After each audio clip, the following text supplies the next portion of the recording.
तो सिस्टर जी, जैसा कि आपने बताया था कि आपकी जो सिस्टर थी, छोटी सिस्टर, वो सांप बन गई थी, वो स्टोरी क्या थी? आप उस इंसिडेंट के बारे में थोड़ा बताएं। मेरी सिस्टर है, मेरे से 1 साल छोटी हैं वो। हमारे घर में ना एक चीज़ थी कि हमारे घर में जब मैं 10-12 साल की होंगी, हमारे घर में सांप निकलता ही निकलता था। हर गर्मियों में हमारे घर में सांप निकलना ही निकलना। और सांप को देख के ना मेरी मम्मी ने वैसे ठीक रहना, सांप को देख के मेरी मम्मी ने बीमार हो जाना। और हमारे घर में ना गर्मियों में इतने सांप निकलते थे, मैं आपको बता नहीं सकती। और जो सांप की, जब मेरी सिस्टर थोड़ी बड़ी हुई, सांप के अटैक उस पर होने लगे। उसको विजन्स में सांप दिखते थे। एक बार की बात है, वो सोई, उसको लेडी दिखती है वाइट कपड़ों वाली, और वो इतना रो रही है, उसकी आवाज़ भी नहीं, उसको दबाव हो गया। तो एकदम से मैंने देख लिया कि ये किसकी आवाज़ आ रही है, ये सोई हुई है। तो आप बिलीव करें कि जब मैंने ये देखा ना कि मतलब वो सोई हुई थी, आवाज़ किसकी, मैंने देखा तो वो रो रही है, उसके मुँह से आवाज़ नहीं निकल रही। तो मेरी मम्मी ने उसको गले से लगाकर पूछा कि क्या? उसने बताया कि मुझे स्नेक दिख रहा है, वाइट कपड़ों वाली औरत दिख रही है। वो डर गई पूरी। पहले मदर को अटैक होते थे सांप के, उसके बाद जो मेरी सिस्टर है उसके ऊपर भी अटैक होने लग गए, क्योंकि उसकी पहले हाथों पे इन्फेक्शन हुई। हाथों पे इन्फेक्शन होने के बाद ना उसके मीन्स बॉडी के अलग पार्ट पे सांपों के निशान पड़ने स्टार्ट हो गए उसके। अब ये बिलीव करें कि जब उसके निशान पड़े, हमने बोला कि ठीक है, नॉर्मली सी बात है। जब हम डॉक्टर के पास गए तो उसकी जो ब्रेस्ट है, तो ब्रेस्ट के ऊपर क्या हुआ कि मेरी बहन ने मेरी मम्मी को बताया, क्योंकि जाहिर सी बात सबको नहीं बता सकती थी। तो उसने मम्मी को बताया कि मेरी मम्मी ऐसे कुछ हो गया। जैसे हमारी बॉडी सड़ जाती है ना, मान लो कि हमारी जब बॉडी सड़ी होती है ऐसे लगती है, तो उसके ना उसने मम्मी को ऐसे दिखाया कि मम्मी देखो मेरी शरीर की मेरी जो बॉडी है इस पर क्या हो रखा है। तो मेरी मम्मी ने बोला कि ये तो बहुत मतलब पूरा गल चुकी है जगह पूरी, मतलब वो बॉडी की जगह गल चुकी थी। और जब वो गल चुकी थी ना ब्रदर जी, तो हम डॉक्टर के पास गए। डॉक्टर ने बोला कि इसका तो बहुत डिफ़िकल्ट काम है ये। तो डॉक्टरों ने बोला कि इसकी पट्टियाँ करनी पड़ेंगी, लेकिन शर्ट उतार के। तो एक बहुत जाहिर सी बात है कि लड़की के लिए ये बड़ी एक एम्बैरेसिंग बात होती है कि अपने सारे कपड़े उतारने और फिर पट्टियाँ करवानी। हमारे इतने पैसे भी चलो लगे, पैसों की बात नहीं थी, लेकिन घर वालों ने पूरा अपना जोर लगाया कि ये हमारी बच्ची ठीक होनी चाहिए, पैसों की तो कोई बात है ही नहीं। उसके बाद ब्रदर जी क्या हुआ कि मेरी बहन जब भी जाती थी, मुझे आज भी वो दिन याद है कि हमारे लिए वो कितना कठिन समय था। मेरे माँ बाप बेचारे किचन में, जब मेरी मम्मी काम करती थी, वो रोती थी कि ठीक भी होगी या नहीं, क्योंकि पहले तो ब्रेस्ट पे, पहले हाथों पे ज़ख्म हुए, खा पी नहीं सकती थी वो अपने हाथों से, और हाथ भी धो नहीं सकती थी, और खाना हम उसको खुद खिलाते थे। ब्रेस्ट के बाद ज़्यादा इन्फेक्शन बढ़ गई, हमने पट्टियाँ करवानी, और डॉक्टर के सामने ऐसे उसको मतलब शर्ट वगैरह सारी उतरवा के पट्टियाँ करवानी पड़ती थी। उसके बाद हाथों पे और ज़्यादा हो गया, पैरों में हो गया, मतलब बहुत सी उसकी बॉडी के अंगों पर ऐसा हो गया। और बॉडी ऐसी लगती थी कि जैसे मतलब सांप जैसी बॉडी, कुछ अंग ऐसे, और सबसे बड़ी जैसे जली हुई मतलब बॉडी होती है ऐसे।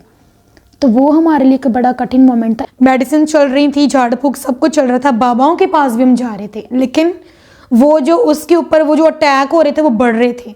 वो हाथ नहीं धो सकती थी, वो खा पी नहीं सकती थी, बस वो चल फिर सकती थी, और उसे इतनी कठिनाइयों का सामना करना पड़ता था। वो बेचारी रो देती थी, और उसको सपनों में सांप दिखते थे। इतनी ज़्यादा उसकी बुरी कंडीशन हो चुकी थी।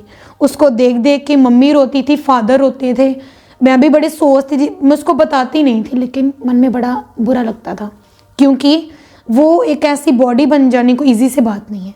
और वो हमारे लिए एक बड़ी अनोखी सी घटना थी हमारे लिए, क्योंकि पहले ऐसा किसी को हुआ नहीं था, और सांपों की वजह से ये चीज़ें हो रही थी हमारी मतलब फैमिली में। जब मेरी सिस्टर उठती थी, वो मुँह नहीं धो सकती थी, उसका पूरा दिन रोने में जाना, उसने सोचना, जबकि वो जॉब करती तब के समय वो घर में रही, और डिप्रेशन उसके ऊपर रहते थे। और क्योंकि डिप्रेशन होगा ही जब ये अनोखी चीज़ हो गई थी उसके साथ। लोग जब हमारे घर में आते थे या वो कहीं पे जाती थी, तो कई लोग जिन बाबाओं के पास भी जाते तो वो भी बोलते कि 6 महीने के बाद, साल के बाद इसको फिर ये चीज़ दोबारा होगी। ये ठीक गारंटी नहीं हो जाएगी, लेकिन अगर होगी भी तो ये फिर से चीज़ उसको दोबारा हो सकती है। लोग उसको बोलते थे कि ये जो ऐसा इसको हो रहा है ना, तो इसकी जो बॉडी है सांप की तरह बन जाएगी। तो ये बात सुन के उस पर बड़ा बुरा इम्पैक्ट पड़ता था, वो रोने भी लग जाती थी, उसको देख के बाकी भी रोते थे। एक बार ना उसकी चाय ऐसे गिर गई मतलब लेग पे, तो वो रोने लगी कि मैं मतलब कुछ कर नहीं पा रही। हमने बाबाओं के पास गए, कोई बोलता है इससे ऐसा हुआ है वैसा, हमने कोई जगह नहीं छोड़ी जहाँ पे किसी ने बोला। डेली के डेली हम उसको लेके जाने लगे, मतलब ऐसे। तो वो जब हम लेके जाने लगे ना, तो मेरी बहन को फिर भी इंच फ़र्क नहीं पड़ा। झाड़ फूक करवानी, पैसे लगाने, डॉक्टरों के पास अलग से जाना, मेडिसिन अलग, वो भी अक चुकी थी। सबसे बड़ी बात कि हमें इसका हल नहीं मिल रहा था कि मतलब कैसे इसका हल मिले, क्योंकि वो ना हाथ धो पा रही है, ना खा पा रही है, कपड़े नहीं पहन पा रही। आपको मैं बताना चाहती हूँ कि जो उसकी ब्रेस्ट पे ये जो निशान पड़े थे वो बहुत भयंकर थे। वो मैंने अपनी लाइफ में पहले ऐसा केस देखा था, और निशान पड़ने की वजह से कपड़े नहीं वो पहन सकती थी, खुद नहीं मतलब पहन सकती, लेकिन वो डॉक्टर ने बोला था कि कपड़े बड़े लूज पहनने, कई बार तो पहनने से भी मना किए थे। इतनी जो बुरी कंडीशन उसकी हो गई थी। तो पास्टर जी, इतना सब कुछ होने के बाद जब आप पहली बार चर्च में गए थे तो वो एक्सपीरियंस कैसा था? जब आपने प्रभु यीशु मसीह के पावर को महसूस किया था, आप उसके बारे में थोड़ा बताएं। जी ब्रदर, जब हम चर्च में गए तो जो मेरी मामी है वो है तो अन्य जातियों से, लेकिन उनका कोई रिश्तेदार चर्च में जाता, उनकी ताई जाती थी। तो उन्होंने बोला कि आप इतनी जगहों पे गए हो, तो वो भी जाती, वो विश्वास नहीं करती थी, लेकिन उन्होंने बोला कि चलो आप जाके देख लो, जाने में क्या है। तो हमने फिर जाना स्टार्ट करा। हमारे थोड़ी सी दूर थी घर के चर्च, हम वहाँ पे गए। तो जब जाना स्टार्ट हुए तो उस पर प्रेयर्स हुई। पहले दिन जब हम चर्च में गए ना, तो मेरी मदर के ऊपर दुष्ट आत्माएं जाहिर होनी स्टार्ट हो गई, क्योंकि मदर को तो अटैक बहुत टाइम से होते थे, लेकिन जो बहन को अटैक हो रहे थे, तो वो जब वो जाती रही, प्रेयर्स होती रहीं, उसकी वो कंडीशंस जाती रही, वो ठीक होना स्टार्ट हो गई। धीरे धीरे जो बाबाओं से हल नहीं हुए, जो अन्य जातियों से नहीं बना, जो मेडिसिन से काम नहीं हुआ, जो हमने परमेश्वर के भवन में जाना स्टार्ट किया ना, तो उसको डे बाय डे रिलीफ मिला, उसको फ़र्क पड़ना शुरू हो गया। और एक दिन ऐसा आया कि वो अटैक जो है हमेशा के लिए ख़त्म हो गई। ऐसे उसकी जो टेस्टिमनी बनी, उसको परमेश्वर ने ऐसे चंगा करा।